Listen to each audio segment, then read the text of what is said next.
Fala galera do YouTube, Paulo Musi aqui, mais um Banho Não Tem Calendário e hoje é pós-treino de braços.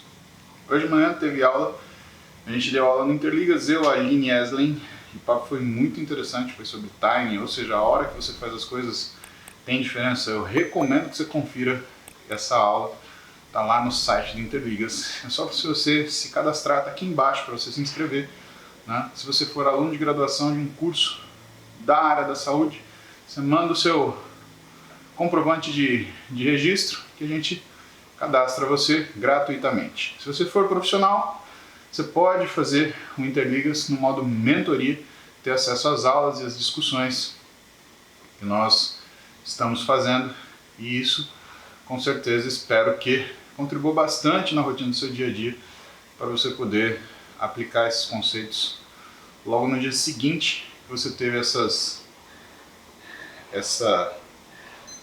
aula, tá? Mas sem demora, vamos ligar nossa live aqui no Instagram, vamos ver o que o pessoal está perguntando hoje, saber o que eles têm de dúvida, às vezes tem alguma coisa da aula de hoje, e aí eu já aproveito e respondo, né? Bacana.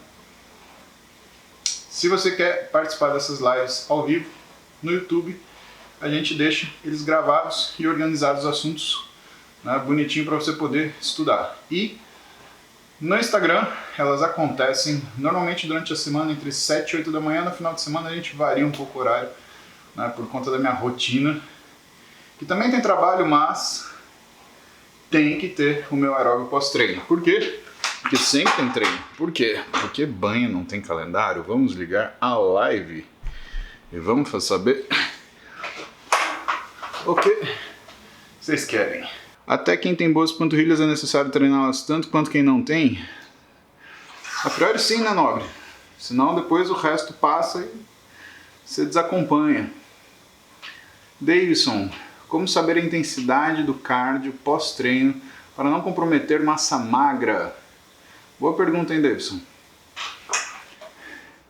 Muzzy, há possibilidade de abrir o Interligas para não estudantes da área, mas que se interessam? Abraço, sou seu fã. Não, Bosco. Não. Não, porque tem uma questão ética envolvida em que a gente só pode dar aula para quem é da área da saúde. A área da saúde dá aula para a área da saúde, tá? Mas se você quiser, você pode acessar o muzy.app, muzy.app. Lá tem aula teórica para você assistir, tá? Aí rola. Como evitar lesão no treino? Fevete, indica um livro que você achou essencial para o seu ser. Parabéns pelo trampo, sem inspiração. Valeu, Fê. Cara, tem tanto. E que dica você daria para quem faz faculdade à distância? Bom, tá tudo à distância agora, né, Alexandre? E agora, como é que eu vou juntar todas essas perguntas? Hoje saiu heterogêneo, né? Acho que é o horário. Odonto consegue entrar no Interligas, Jonathan. Só se cadastra, manda seu comprovante de matrícula desse ano. Hérnia de hiato não é uma barreira para exercício abdominal, mas você vai sentir desconforto. Vamos falar da intensidade do cardio, então. E vamos falar de aula à distância. Acho que são assuntos bons. Vamos lá. Bom, em primeiro lugar, intensidade do cardio. Difícil, né? Porque a gente sempre pensa que o exercício ele é a manifestação ideal da sua máxima capacidade de realização de trabalho. O problema é que não é assim, né?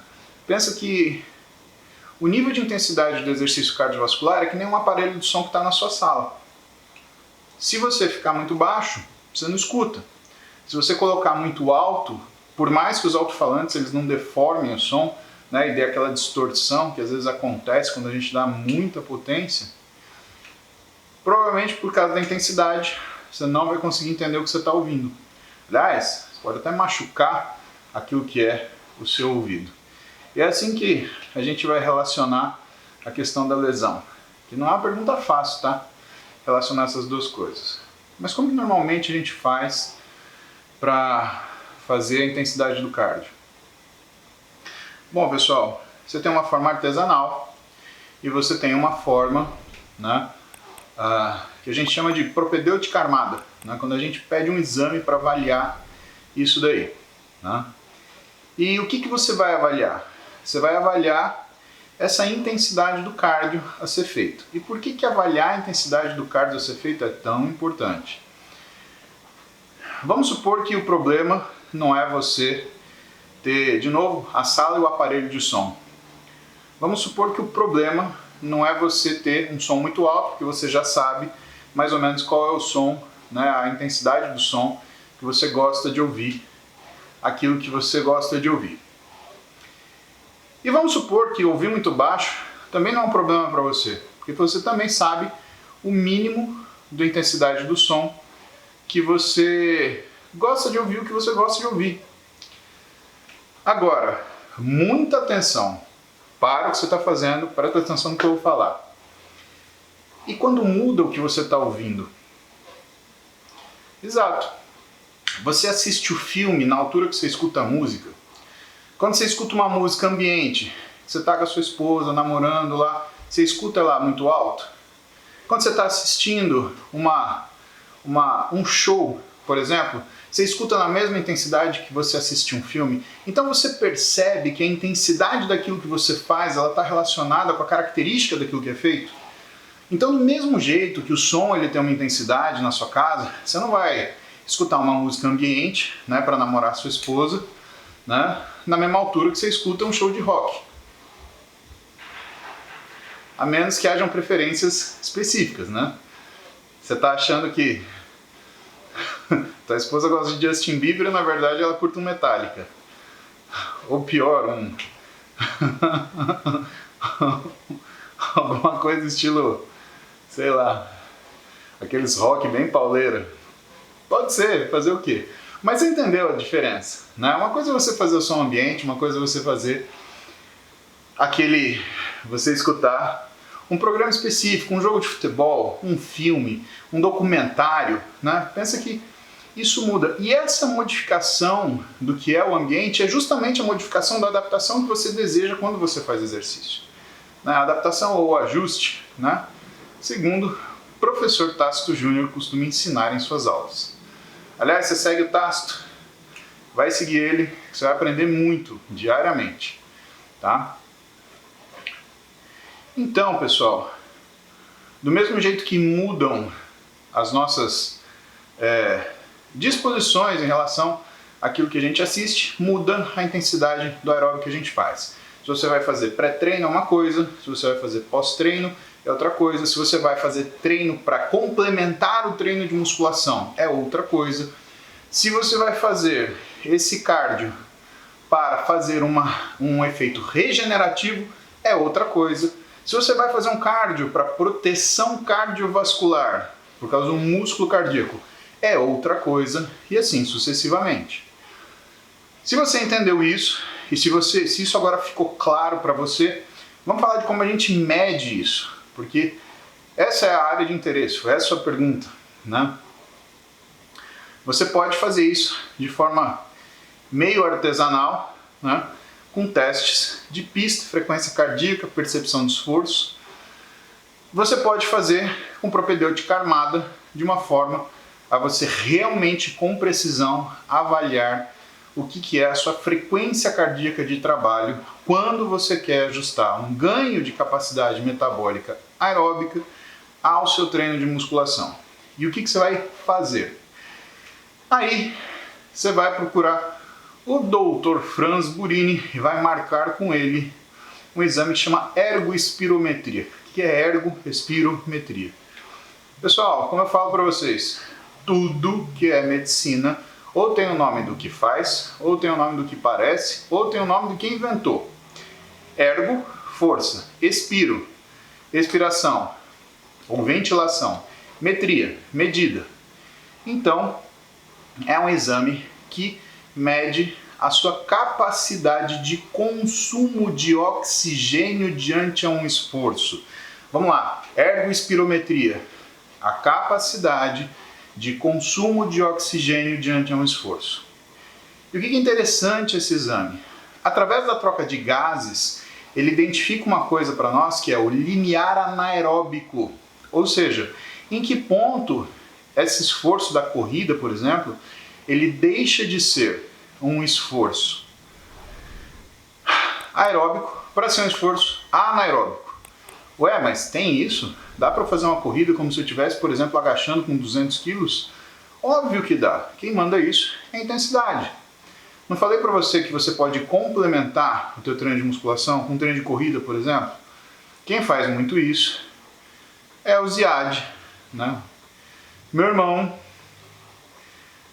que é um exímio corredor e treinador, tanto de força, porque ele é 10 vezes campeão brasileiro, 15 vezes campeão brasileiro de agachamento, terra, supino e tudo. É o cara mais forte do Brasil, que me treinou durante anos e que aprendo muita coisa com ele, né? Mas ele, muitas vezes, ele complementa o treino de musculação com treinos de tiro depois do treino. Por quê?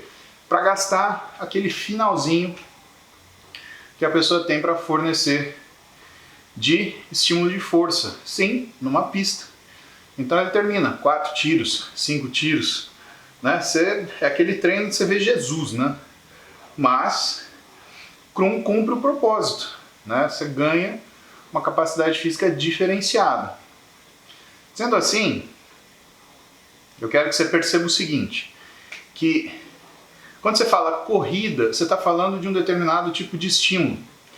Mas quando você fala do tipo de estímulo, você não está falando o propósito dele. Então você pode ter corrida, por exemplo, para ganhar massa muscular de membros inferiores, como no caso de um treino de tiro. Principalmente se você souber combinar ele bem com musculação, como no caso o Ziad faz. Agora, você pode ter esse cardio aqui na bike, onde eu estou aqui nos meus 110 batimentos, 120 batimentos. E o que eu estou fazendo aqui? É a minha tarefinha de casa para melhorar a minha função cardiovascular, né? E para ajudar na minha regeneração no treino de musculação. Por quê? Porque eu treino todo dia sem descanso. Isso quer dizer que eu preciso de uma velocidade de regeneração mais eficiente e, portanto, eu adiciono cardio na minha rotina, sempre treinando pelo menos aí 20 minutos depois do meu treino de musculação, tá? E aí, eu faço companhia para vocês, vocês fazem companhia para mim, e a gente fica aqui trocando ideia. E nesse exame de ergospirometria, o que a gente costuma fazer? A gente costuma descobrir não só o limiar anaeróbico, para saber até o limite da frequência cardíaca que você ainda está trabalhando a sua capacidade anaeróbica, mas você costuma avaliar o que é o nível de intensidade que você vai trabalhar. Por exemplo, esse nível aqui que eu estou trocando ideia com vocês é mais ou menos 65, 60% da minha capacidade de consumo máximo de oxigênio. Para ele ser um aeróbio regenerativo, ele não pode ser muito intenso, senão eu estou mudando a informação da minha fibra. Aqui eu estou só utilizando, né, a minha massa muscular de membro inferior e abdômen, no caso, para trabalhar metabolicamente uma coisa que a gente chama de biogênese mitocondrial, que é a melhora da função, ou que faz parte da função metabólica geral, do gerenciamento de energia, bem como todo o estímulo bioquímico das vias metabólicas que cuidam do ganho de capacidade metabólica aeróbica. Então a gente está falando de uma via chamada PGC1-alfa. Falamos sobre isso na aula de hoje de Interligas. Espero que vocês tenham visto. Se vocês não viram, entrem lá, só clicar no meu link do meu perfil, museu.com.br, que você se cadastra no Interligas e consegue assistir essa aula de forma tardia. Vocês vão entender porque que horário é importante para as coisas. Horário de alimentação, horário de treino, como que isso funciona no seu condicionamento geral. E por que às vezes é tão difícil você treinar fora do seu horário normal? E por que dá tanto resultado você treinar sempre no mesmo horário? Então a aula de hoje foi sensacional. Não percam. E por que eu comentei do Franz? Porque o Franz ele tem um laboratório, meu amigo, ele tem um laboratório onde ele faz justamente esse tipo de avaliação. E a gente consegue determinar o que é a intensidade de trabalho aeróbico para o indivíduo. Então, para isso aqui, regenerativo, que nem eu estou fazendo, vai de uma forma ampla, entre 60% e 70% da capacidade de consumo máximo de oxigênio, você vai estar fazendo esse aeróbio regenerativo, está cumprindo o papel necessário para você ter melhora do seu físico, melhora da sua saúde. Mas você não vai virar um corredor de maratona, né? Você não vai virar um ciclista de distância, você não vai fazer o Tour de France. Por que a gente fala isso? Porque aí vem o princípio da especificidade, né? Se você vai lidar com determinado tipo de estímulo, você tem que trabalhar dentro daquilo que faz com que você tenha uma simulação do que é necessário para você realizar aquela prova. E você trabalhar abaixo de lesão, aliás, você evitar lesão de treino é o quê? É você respeitar determinados limites, né? Se você ficar se impondo um regime de treinamento muito intenso por um período prolongado, isso vai te minar e vai fazer com que você aumente muito o risco de lesão. Se você não der um tempo de descanso necessário, isso também vai te minar. E, evidentemente, se você tiver uma nutrição insuficiente, né? Se você tiver uma nutrição, um regime nutricional de baixa caloria, provavelmente você vai se lesionar. O que a gente recomenda em primeiro lugar é atenção. Presta atenção no que você está fazendo, tá? Isso é fundamental. Às vezes a gente faz a coisa meio na máquina, meio que no automático, e isso é ruim, porque principalmente quando você lida com peso, uma distração dessa pode te custar uma lesão que não precisava acontecer, né? Então, atenção. Atenção para a rotina que você criou para treinar, não exagere na intensidade, dê tempo de recuperação e não combine treinos intensos, né, aqueles microciclos de choque onde você trabalha acima de 80% da sua capacidade máxima, com dietas hipocalóricas. Isso é a receita da desgraça, tá? Satanás está esperando você quando você faz isso, né? Então, saia dessa. E se você está estudando à distância, né, que é um grande desafio para mim, eu tive que aprender a estudar à distância, eu gosto de aula raiz mesmo. Eu acho que o principal é você zerar os fatores de distração na sua frente. Porque se você colocar qualquer outra coisa perto de você, você vai desviar a sua atenção. É muito fácil olhar para o lado quando você está prestando atenção numa tela. Então, tira livro, tira TV, tira telefone, né? Porque o fato de você estar na sua casa, ele fez você ter a falsa sensação de que você poderia criar uma situação de conforto para você estudar. Só que esse conforto tem limite. E muitas vezes a gente confunde conforto com dispersão. Essas coisas são completamente diferentes. Você não deve combinar essas coisas, tá? Não crie uma sensação de dispersão. Se você criar uma sensação de dispersão, o que vai acontecer é que você vai perder o ponto do que você está fazendo e, em vez de estudar e assistir a aula, você vai conversar com seus amigos no WhatsApp, você vai jogar paciência, você vai querer arrumar sua gaveta de meia, você vai fazer um monte de coisa. Então, coloca num lugar, tira tudo que está em volta, põe só seu computador, fica de olho nele. E assim, ajuda, se você precisa de uma atividade secundária, pega um caderno para você colocar tópicos daquilo que você está assistindo naquela aula. Pô, isso daqui é interessante. Ah, isso aqui é interessante. Isso aqui é difícil. E eu te recomendo criar 2 tipos de tópico. 1, isso é interessante. E 2, isso é difícil.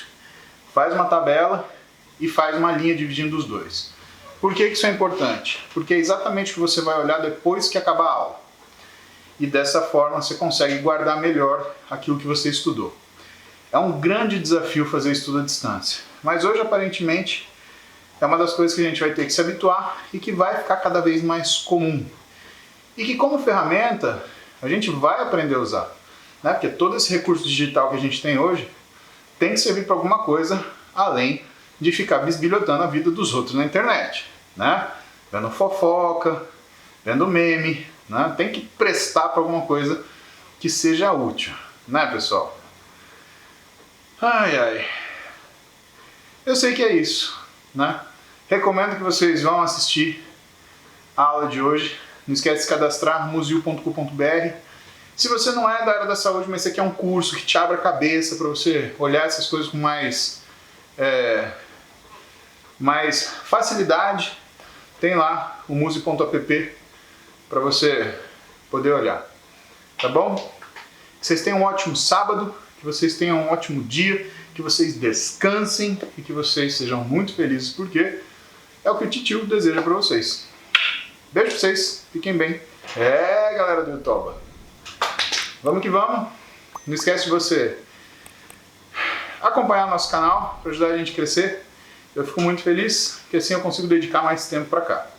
Então, clica aí para se inscrever, ligar as notificações e deixe o seu comentário se você tem alguma observação que você queira dividir comigo. Eu sempre leio, nem sempre eu respondo, mas eu leio, tá? Então, a gente vai se vendo. Beijo, fiquem bem, até a próxima.